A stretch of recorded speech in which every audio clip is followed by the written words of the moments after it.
No hay forma de escapar de ellos. Los alimentos demasiado dulces, llenos de grasas malas y ricos en energía, están en todas partes. Desde hace décadas, estos modernos hábitos alimenticios le causan problemas a nuestro cuerpo. ¿Pero qué hay del cerebro? ¿Perjudica una mala alimentación también nuestra salud mental, nuestro estado de ánimo y nuestra capacidad cerebral?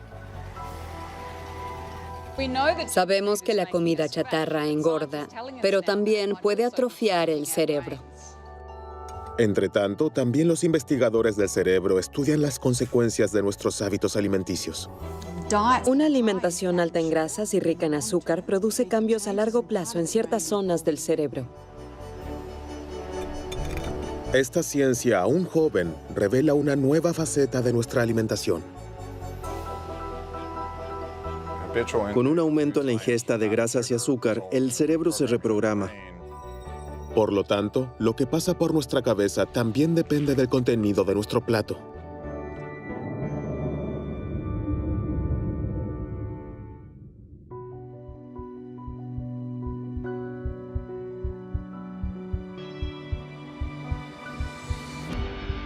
Todo comienza con las primeras comidas, antes del nacimiento.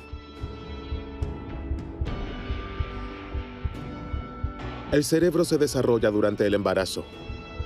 Su posterior rendimiento depende de la forma en que se alimente, de lo que ha comido la madre durante los 9 meses.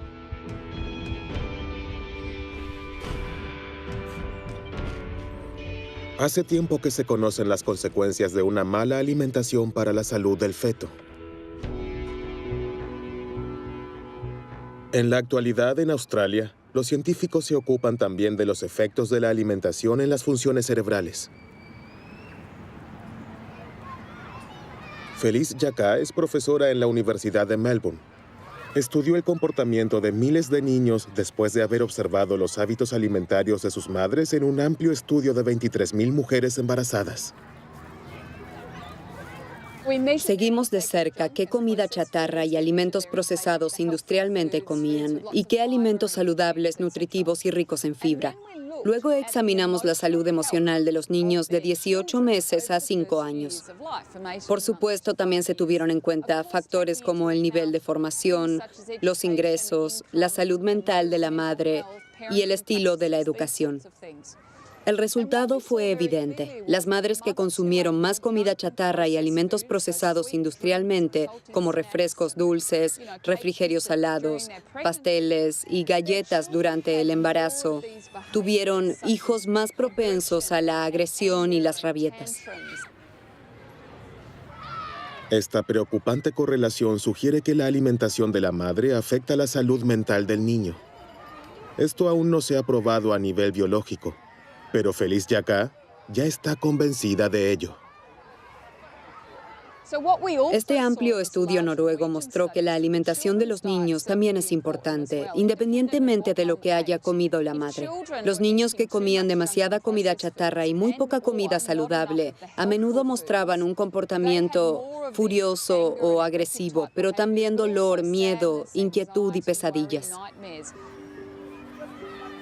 Desde entonces, las conclusiones de Felice Jacka han sido confirmadas por estudios en España, los Países Bajos y Canadá. Los investigadores del cerebro ven la causa en una ingesta excesiva de azúcar y grasas, pero también en una alimentación desequilibrada. Los alimentos procesados industrialmente y la comida chatarra, que a menudo carecen de nutrientes, no proporcionan lo que necesita el cuerpo, y especialmente las neuronas. En este laboratorio de la Universidad de Burdeos, los científicos están investigando los efectos de la alimentación incompleta en el cerebro de ratones.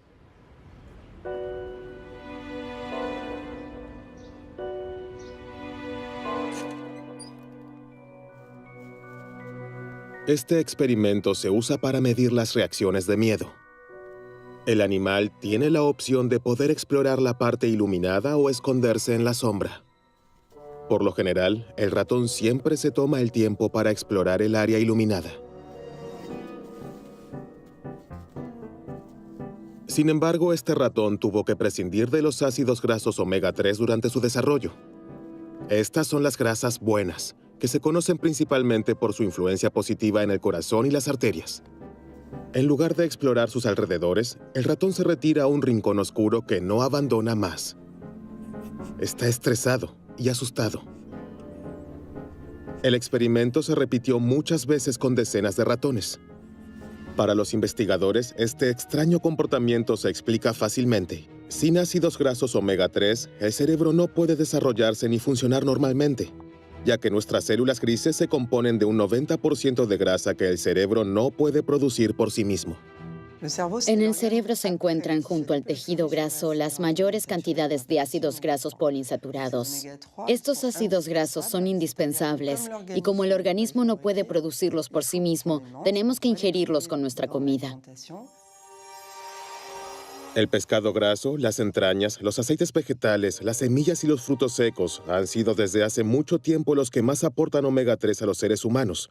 Pero estos alimentos se han vuelto poco frecuentes en las cocinas de los países industrializados. La cantidad de ácidos grasos omega 3 que llega al cerebro es clave para el desempeño de sus células, pues a medida que las membranas absorben estos ácidos grasos, mejoran sus propiedades eléctricas. Las neuronas que son ricas en ácidos grasos omega 3 transmiten la señal más rápido y la red es más eficaz. En el caso de deficiencia de ácidos grasos omega 3, el funcionamiento del cerebro puede verse afectado. Grandes sectores de la población muestran una deficiencia en ácidos grasos omega 3. Por eso es importante asegurarse de una ingesta suficiente, especialmente en ciertas etapas como durante el desarrollo, cuando el cerebro necesita grandes cantidades de estos ácidos grasos. Esto también cuenta en la adolescencia, porque en esta etapa los hábitos alimenticios cambian a menudo. También en la vejez, cuando el cerebro absorbe menos los ácidos grasos omega 3, se debe aumentar la ingesta. Por eso, para que el cerebro funcione a toda velocidad, deben evitarse especialmente las deficiencias en la alimentación. Pero se debe disponer de los nutrientes adecuados y la comida debe ser variada. ¿Qué le sucede a las neuronas cuando la alimentación es pobre en nutrientes y sobre todo consiste siempre en lo mismo? El hámster europeo, que estuvo extendido durante mucho tiempo aquí en las tierras bajas de Alsacia, se enfrenta exactamente a este problema. Desde los años 60 hemos observado una disminución en la población de hámsters que ahora está en peligro de extinción. Al mismo tiempo, el cultivo de maíz ha aumentado cada vez más. Carolina Vold se preguntaba si la caída de la población de hámsters podría deberse al repentino exceso de oferta de maíz. Por ello, en un experimento de laboratorio, alimentó a sus hámsters exclusivamente con este tipo de grano. Durante la temporada de apareamiento, observamos trastornos de conducta en las hembras que se manifestaron en un alto nivel de agresividad y sensibilidad al ruido.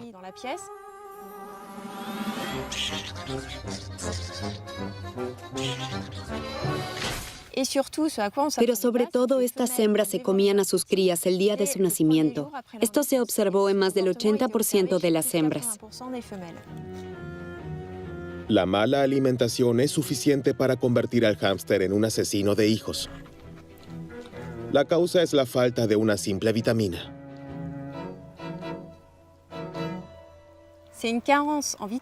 Este comportamiento inusual se debe a una falta de vitamina B3, porque después de haber enriquecido su dieta a base de maíz con esta vitamina, mostraron un comportamiento normal. Comenzaron a amamantar a sus crías tan pronto como estuvieron bien nutridas.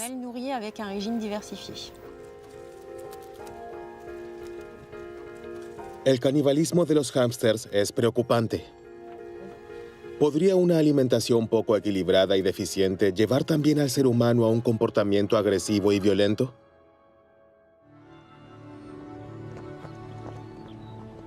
Ab Sahlberg es doctor en psicología y asesor político del Ministerio de Justicia. Su área de especialización, alimentación y delincuencia. Está convencido de que enriquecer la alimentación con vitaminas, ácidos grasos y minerales puede reducir la agresividad.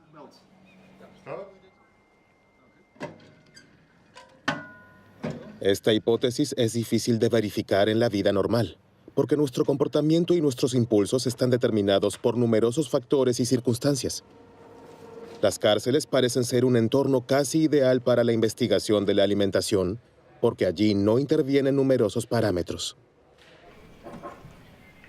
Hicimos un estudio aquí en los Países Bajos con jóvenes prisioneros en 8 cárceles diferentes. Después de enriquecer su alimentación con vitaminas, minerales y ácidos grasos por 3 meses, examinamos los efectos en su comportamiento. Hubo 2 métodos diferentes de medición.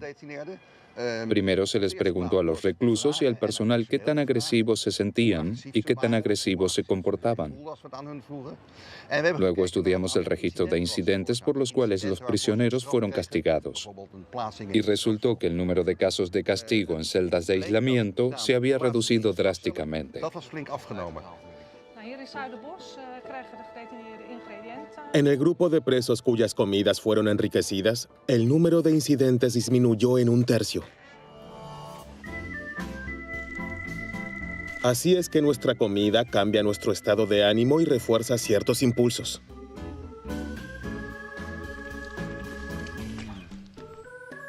Pero ¿puede la alimentación influir también en las decisiones que creemos tomar libremente?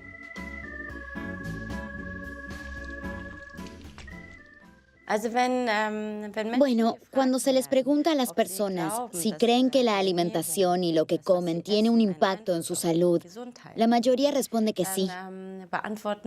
Cuando se les pregunta si pueden imaginar que la dieta también puede influir en sus pensamientos y decisiones, muchas personas no pueden imaginarlo.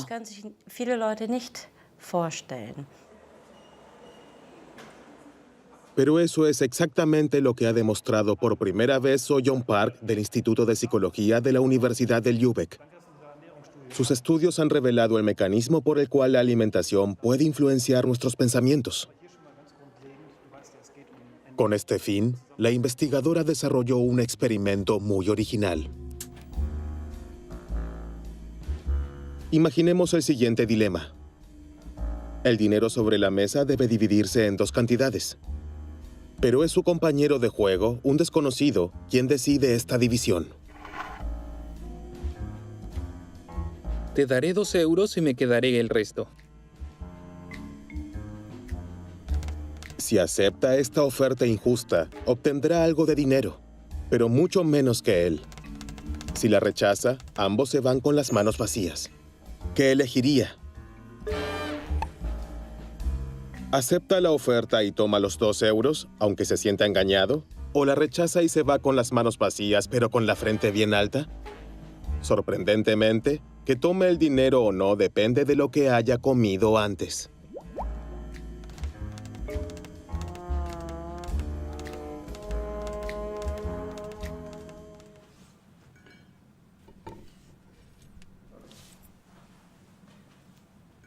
En este estudio, examinamos 24 sujetos que vinieron al laboratorio 2 veces y tomaron desayunos diferentes.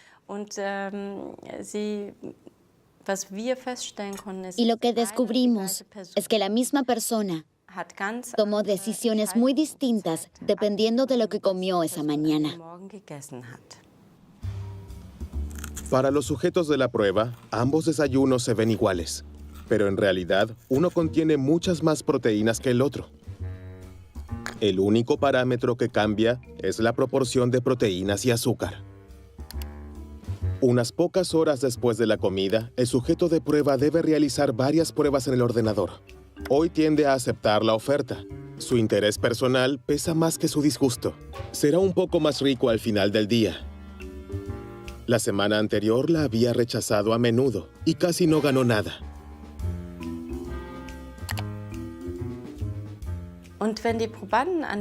Si los sujetos tenían más proteínas en sus desayunos esa mañana, también fueron más tolerantes ante una oferta injusta.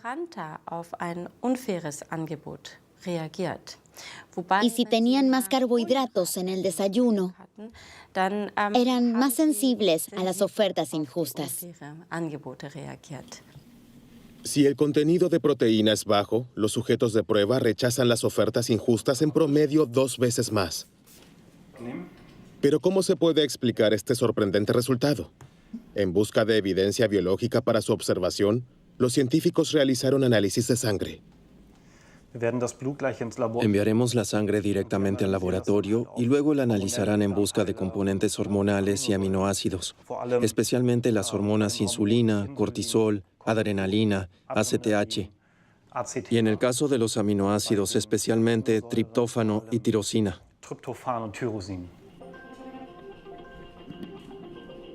La sustancia más importante en esta lista es la tirosina. Este aminoácido es la sustancia precursora de la biosíntesis de una proteína que es fundamental para las funciones cerebrales, la dopamina. Este neurotransmisor garantiza la comunicación entre las neuronas responsables de la motivación y la disposición a correr riesgos. Los resultados del análisis de sangre muestran que los sujetos cuya sangre contiene más tirosina tienen más probabilidades de aceptar la oferta injusta. En pocas horas, lo que comemos provoca un ligero cambio en la química de nuestro cerebro y también en la comunicación entre las neuronas. Esto es suficiente para influir en ciertas decisiones. En el Instituto de Psicología de Lübeck continuarán los experimentos a fin de confirmar este resultado, ya que los posibles efectos son amplios. Si tenemos en cuenta que comemos 3 veces al día y eso todos los días, el poder que tiene la alimentación para cambiarnos o formarnos es enorme. Y eso definitivamente debería darnos algo en qué pensar cuando se trata de cómo podemos usar la alimentación para favorecer nuestro bienestar u optimizar nuestra mente. Una alimentación incompleta no solo produce un cambio en la función y el comportamiento del cerebro e influye en nuestras decisiones cotidianas. Cada vez es más evidente que la alimentación juega un papel vital en nuestro estado de ánimo.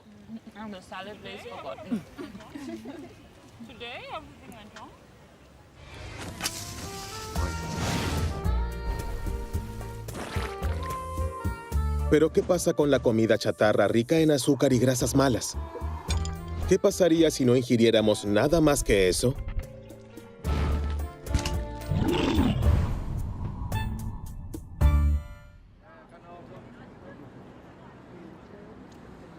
Científicos australianos de la Universidad de Sydney se ocupan de esta cuestión.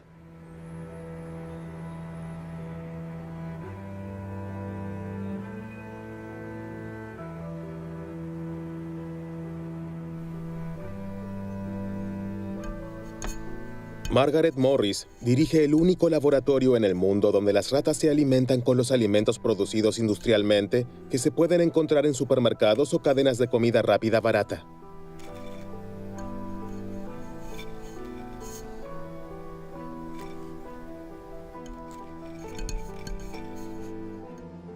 Para nuestro experimento, damos de comer a las ratas alimentos habituales como paté de carne, papas fritas, pasteles y galletas. Todos estos alimentos están disponibles en todas partes y son baratos. De esta manera, simulamos la alimentación del mundo occidental.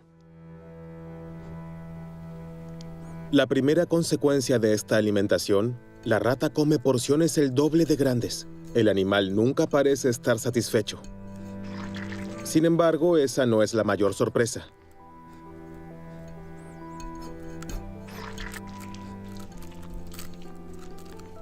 Estamos particularmente interesados en los efectos de esta alimentación en la memoria de los animales. Los medimos con la ayuda de una conocida prueba de comportamiento de reconocimiento de objetos. Para esta prueba, la investigadora coloca algunos objetos en la jaula de una rata. La rata inmediatamente comienza a inspeccionarlos porque los roedores son muy curiosos por naturaleza. Una vez que el animal ha explorado todo y ha memorizado su entorno, se aparta momentáneamente. Movemos un objeto y volvemos a colocar a la rata en la jaula.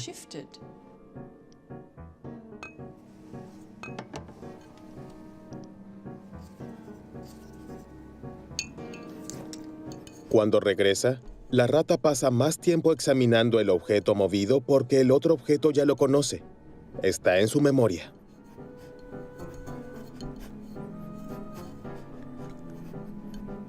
Sin embargo, las ratas sobrealimentadas muestran un comportamiento diferente. Los animales que reciben alimentos muy ricos en grasas o azucarados o ambos reconocen el objeto movido con menos frecuencia. A diferencia de las ratas sanas, dedican aproximadamente la misma cantidad de tiempo a examinar ambos objetos. Esto indica un daño en la memoria espacial.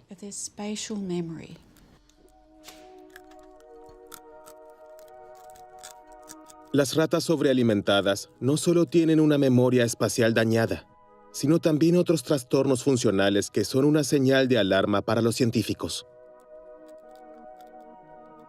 Estos indican cambios en el hipocampo, una pequeña región profunda del cerebro responsable del aprendizaje y la consolidación de los recuerdos. Estudios recientes muestran que los alimentos energéticos también dañan el hipocampo humano.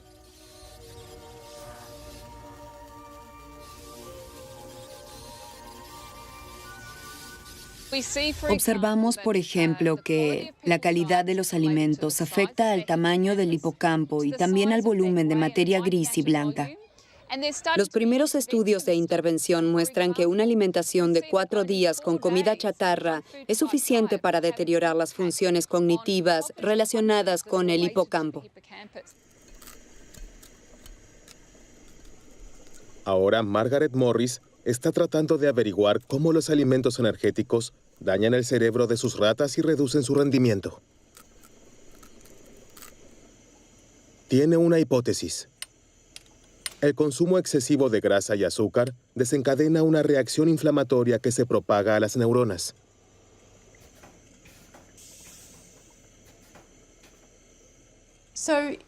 Esta alimentación provoca una reacción inflamatoria en todo el cuerpo.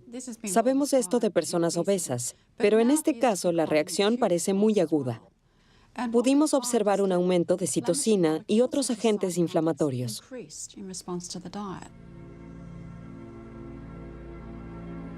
Una alimentación demasiado abundante desequilibra el sistema inmunitario.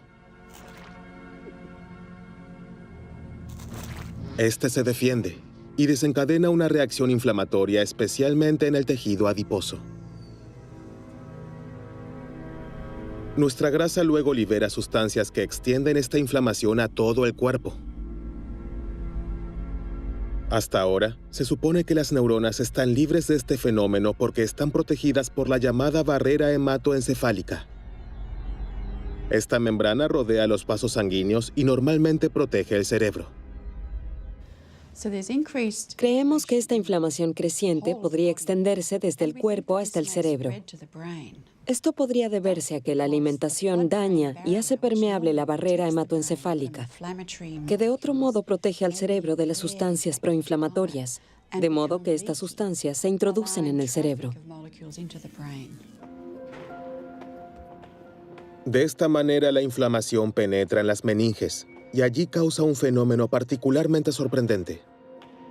En su laboratorio, Sophie Layet demostró recientemente que ciertas células inmunes en el cerebro de sus ratones sobrealimentados, las células microgliales, comienzan a comerse las neuronas.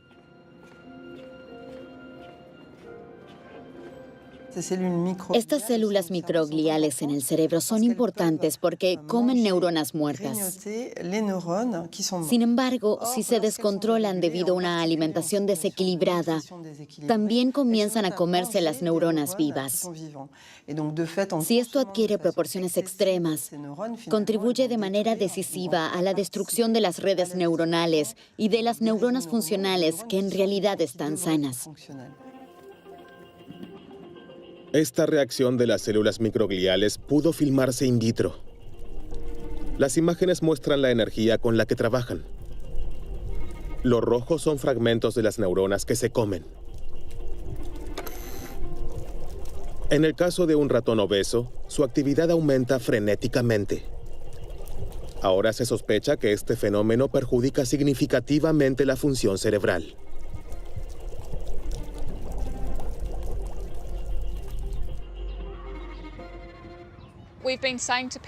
Llevamos 30 años diciéndoles a las personas, no coman estos alimentos, podrían sufrir un ataque cardíaco, cáncer o diabetes.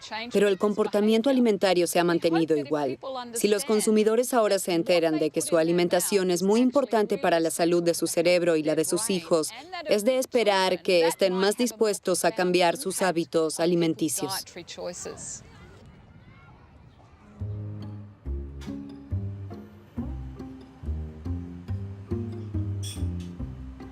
Microscopio, mini pipeta y un dispositivo de registro altamente sensible, Xavier Fioramenti posee todas las condiciones técnicas para medir la actividad eléctrica de una sola neurona.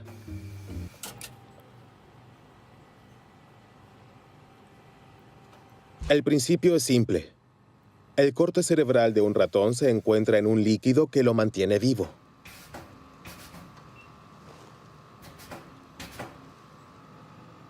El investigador acerca cuidadosamente su electrodo. Es una tarea particularmente difícil. Ahora llevo la pipeta hacia el cerebro y la acerco a la neurona hasta que hay un contacto. Ya está. Ahora mediremos la actividad eléctrica de las neuronas.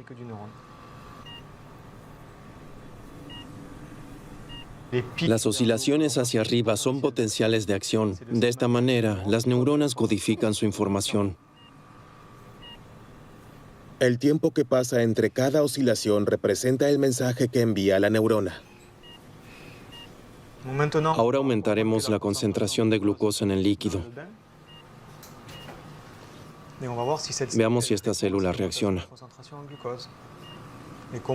Como puede observarse, esta célula reaccionó al aumentar la actividad eléctrica. El potencial de acción es más fuerte que antes de aumentar el contenido de glucosa. Esta señal es de una sola célula. Sin embargo, en el cerebro, todas las neuronas están conectadas entre sí. Los científicos suponen, por tanto, que la glucosa altera la actividad de todas las áreas del cerebro responsables de las sensaciones y el placer.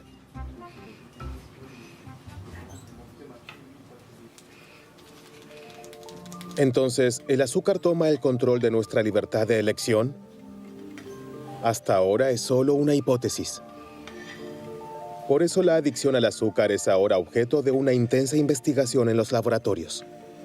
Y cada vez es más evidente que la influencia del azúcar es semejante al poder de una droga.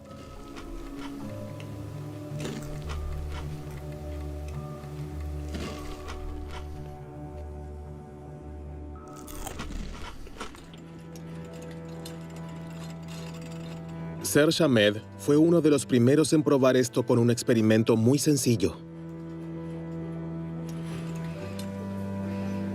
Primero crió ratas con cocaína y azúcar. Después de varias semanas de esta doble dieta, les presentó a los animales una opción. Aquí el animal puede elegir entre dos palancas. Una está conectada a una jeringa que contiene una droga líquida, una droga dura como cocaína o heroína. La otra palanca controla una segunda jeringa que contiene una bebida azucarada. Y se ve que el animal se decide por la bebida dulce.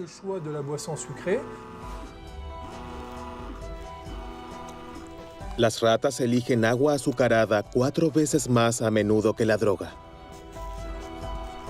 Aunque en el caso de la glucosa no hay riesgo de sobredosis, se ve claramente que el deseo no puede reprimirse. Este experimento muestra que el azúcar tiene un potencial adictivo más alto de lo que pensábamos anteriormente. Incluso puede ser más adictivo que las drogas duras como cocaína y heroína.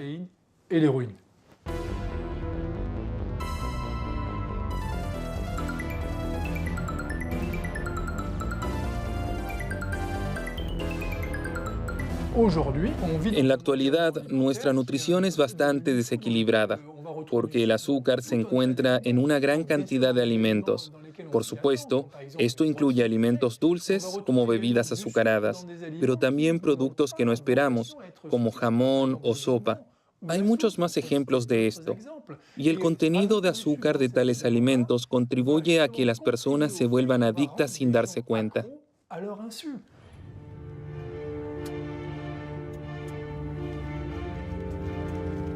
Aquí en el Oregon Research Institute se investiga el impacto de los alimentos azucarados en el cerebro humano.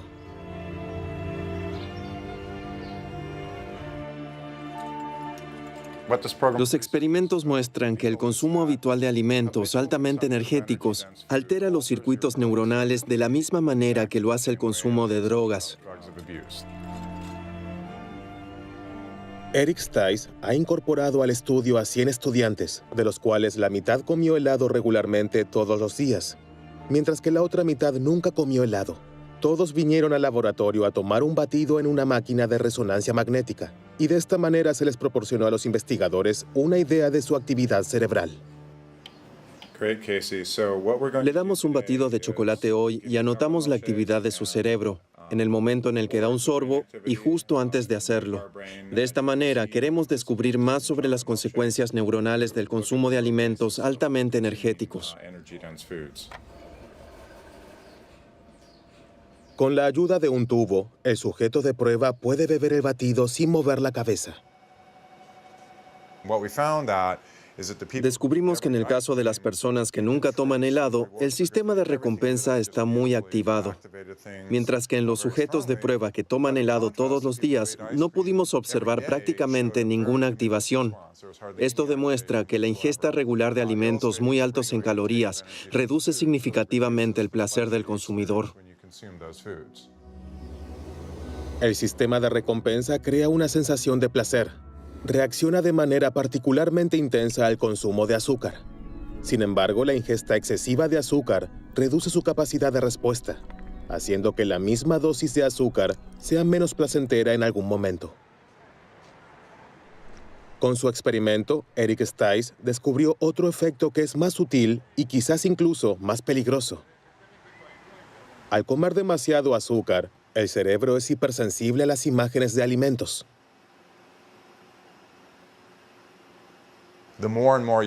Mientras más helado coma, menos se activará su sistema de recompensa. Por otro lado, reacciona mucho más intensamente a los estímulos que prometen un pronto consumo de helado, como cuando pasa con el coche por una heladería o ve un comercial en la televisión. Responde a estos estímulos de manera mucho más intensa que las personas que nunca comen helado. Y eso incita a comer, a pesar de no tener hambre, lo que lleva a la obesidad y todos los problemas de salud que resultan de ella.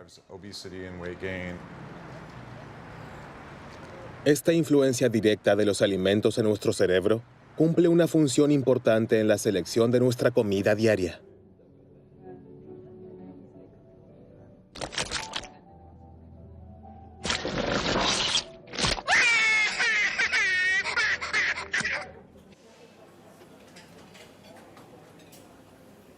¿Qué ocurre en el cerebro en el momento que elegimos un postre en lugar de un entremés o pescado en lugar de carne? ¿Quién mueve realmente los hilos?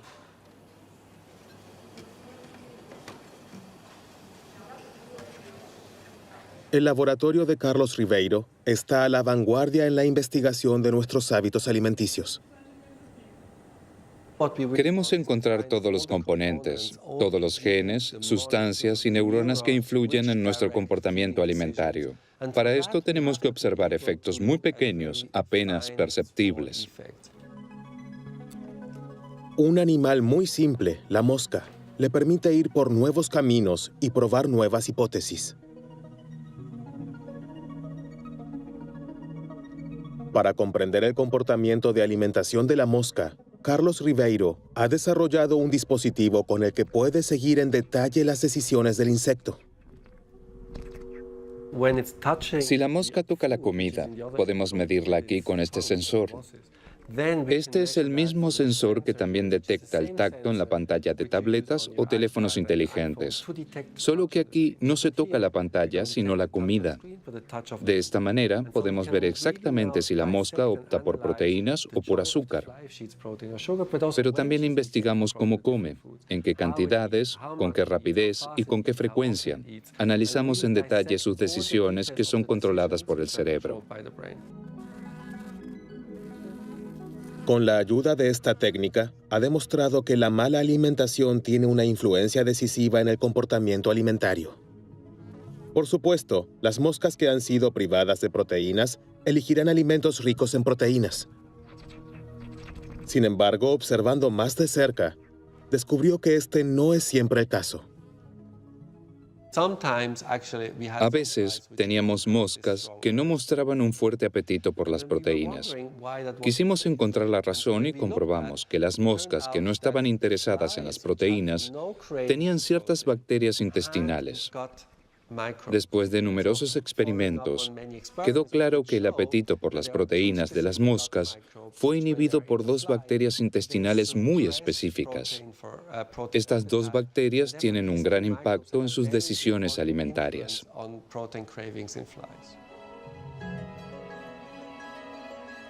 El comportamiento alimenticio de las moscas está influenciado por las bacterias en sus intestinos. Este sorprendente descubrimiento plantea una pregunta importante. ¿Las bacterias en nuestra propia flora intestinal, conocida por los científicos como microbiota intestinal, afectan también nuestro cerebro? ¿Cumplen alguna función en nuestros hábitos alimenticios?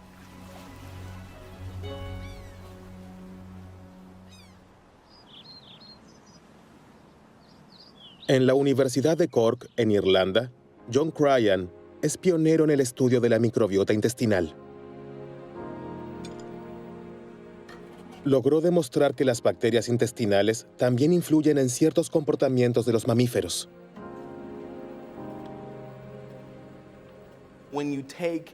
Si se toman las bacterias de ratones extremadamente miedosos y se las implanta en ratones normales, también se vuelven miedosos. Esto también se aplica al revés.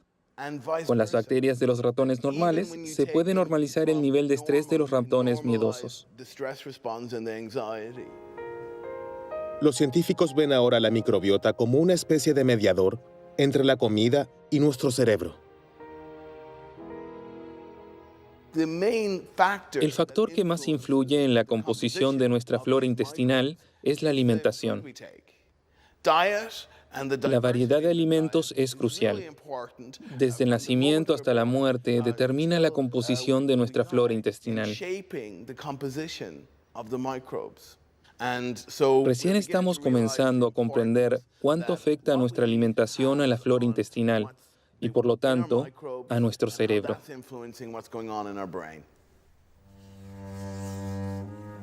El hecho de que nos sintamos bien depende, entre otras cosas, del bienestar de nuestra microbiota. Una alimentación que es buena para nuestro estado de ánimo es principalmente una que agrade a las bacterias de nuestro intestino. A partir de este descubrimiento, surgió la idea de mimar el cerebro con la ayuda de la alimentación y promover la salud mental.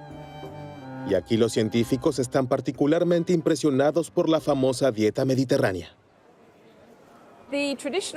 La cocina mediterránea tradicional es muy rica en alimentos vegetales, muchos tipos diferentes de lechuga y verduras de diferentes colores, pero también frutas. Las legumbres, es decir, frijoles, lentejas y garbanzos, también son muy importantes. También hay frutos secos y granos, pescado y, por supuesto, aceite de oliva. El aceite de oliva es una parte muy importante de la dieta mediterránea. Creemos que esta amplia diversidad también conduce a una gran variedad de bacterias en nuestros intestinos. Y esta diversidad de la flora intestinal, a su vez, garantiza una buena salud.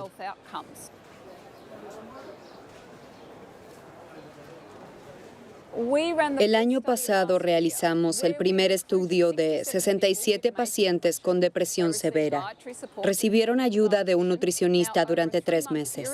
Al final los examinamos nuevamente y descubrimos que su cambio de alimentación estaba acompañado de una mejora en la depresión.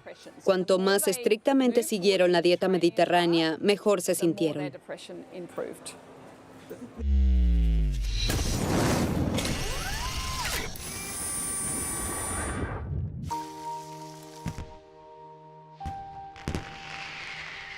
Alimentación al servicio del cerebro. Esta idea se está imponiendo cada vez más. Los científicos ahora están siguiendo todas las pistas. Las especias que se han utilizado en la medicina tradicional india durante siglos ahora se están investigando en los laboratorios debido a sus efectos positivos en la psique.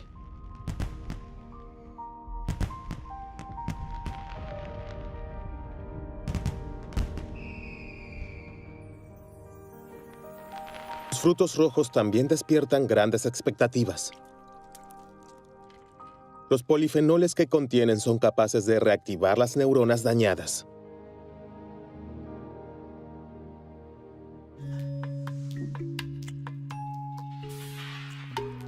Entonces, ¿son los frutos rojos y las especias remedios milagrosos que mantienen nuestras neuronas siempre jóvenes?